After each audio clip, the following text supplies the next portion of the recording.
The army was ready for battle. But God looked at the army and said, "There are too many men." Imagine hearing that when thousands of enemy soldiers are waiting to destroy you. Imagine being told that your army is too large and that you must send most of your soldiers home. This is the incredible story of Gideon and the 300 men who faced an army far greater than their own. Israel had fallen into a terrible situation. For years, the Midianites had been attacking the land. Whenever the Israelites planted crops, the Midianites would come like a swarm. They would destroy the fields. They would take the animals. They would take the food. And they would leave Israel with almost nothing. The people became frightened and desperate. Many of them hid in caves and mountain shelters just to survive. They had once been a strong nation. Now they were afraid to even live openly in their own land. But God had not forgotten them. One day, an angel of the Lord appeared to a man named Gideon. Gideon was not standing in a palace.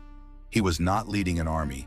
He was secretly threshing wheat in a winepress, trying to hide the food from the Midianites. And then God called him, "Go in the strength you have and save Israel from Midian." Gideon could hardly believe it. He didn't see himself as a mighty warrior. He questioned whether God could really use someone like him. But God told Gideon that he would be with him, and that changed everything. Gideon gathered an army. Thousands of Israelites came to fight. When Gideon looked at them, he probably felt a little more confident. At least now he had an army. But then God said something unexpected. "There are too many men." Too many. Gideon was facing the Midianites, whose army was enormous. Yet God wanted Gideon to reduce his own army. God explained why. If Israel won with thousands of soldiers, they might think they had defeated Midian by their own strength. God wanted them to know that the victory belonged to him. So Gideon told anyone who was afraid to go home. Thousands left, and suddenly Gideon's army became much smaller. But God said, "There are still too many." Gideon must have wondered what God was doing. The soldiers were taken down to a place where they could drink water. Some knelt down and drank directly from the water. Others scooped water into their hands and brought it to their mouths while remaining alert. God chose the 300 men who drank from their hands. 300. That was it. From thousands of soldiers. God reduced Gideon's army to only 300 men. Now imagine standing on a hill and looking down at the enemy camp. The Midianites were everywhere. Their camels were like sand on the seashore. Their numbers were impossible to count. And Gideon had only 300 men. This was no longer a battle that Israel could claim as its own victory. It was going to take faith. But Gideon was afraid, and God understood his fear. That night, God told Gideon to go down toward the enemy camp. Gideon quietly approached with his servant. As they came near the enemy tents, they heard a soldier telling another man about a strange dream. The dream seemed to point toward Gideon's victory. When Gideon heard it, he worshiped God. His fear began to disappear. He returned to his 300 soldiers with renewed courage. "Get up," he told them. "The Lord has given the Midianite camp into your hands." But Gideon's army did not receive swords and shields for the attack. Instead, every man was given a trumpet, a torch, and a clay jar. It must have seemed strange. How could 300 men with jars and trumpets defeat an enormous army? But Gideon had a plan. They surrounded the enemy camp at night. The Midianite soldiers were sleeping. Everything was quiet. Then Gideon gave the signal. Suddenly, 300 men blew their trumpets. They smashed their clay jars. Torches appeared everywhere, and they shouted, "For the Lord and for Gideon!" The sleeping camp erupted into chaos. The Midianites woke up terrified. They saw lights surrounding them. They heard trumpets coming from every direction. Confusion spread through the camp. In the darkness, the Midianites began turning against one another. They became so confused that they attacked their own people.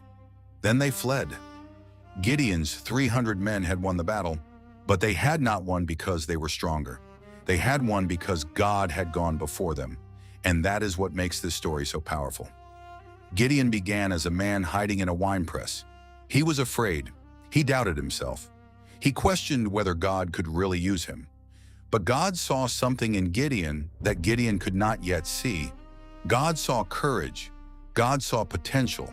And most importantly, God knew that Gideon did not have to be strong enough by himself. God simply needed him to trust. Maybe you can relate to Gideon.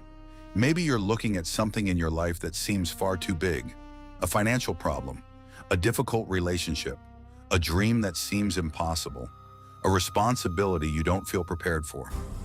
Maybe you keep looking at your weaknesses and thinking, I'm not enough. But Gideon's story gives us a different perspective. Sometimes God doesn't remove the battle. Sometimes he changes the way we face it. And sometimes he deliberately takes away the things we depend on so that we learn to depend on him. Gideon wanted thousands. God gave him 300. Gideon saw weakness. God saw an opportunity to reveal his power. The lesson is not that we should never prepare, plan, or work hard. The lesson is that our confidence should not rest only on what we can see, because numbers are not everything. Resources are not everything. Human strength is not everything. When God is with you, what looks impossible can become an opportunity for faith. Maybe your 300 is the small amount of money you have. Maybe it's the little opportunity in front of you. Maybe it's the few people who believe in you. Maybe it's simply the strength you have left after a difficult season. Don't despise what seems small. Gideon's victory began with only 300 men, and it began with one frightened man who was willing to trust God. So if you're facing something bigger than you today, remember Gideon. You may not have everything you wish you had. You may not feel ready. You may not see how victory could possibly come, but you don't need to see the whole path before taking the next step. Sometimes faith begins with simply saying, God, I don't understand this, but I trust you, because the battle may be bigger than you. The odds may be against you, and the resources in your hands may seem small, but your weakness does not limit God's power. And when you place what you have into his hands, even 300 can become enough.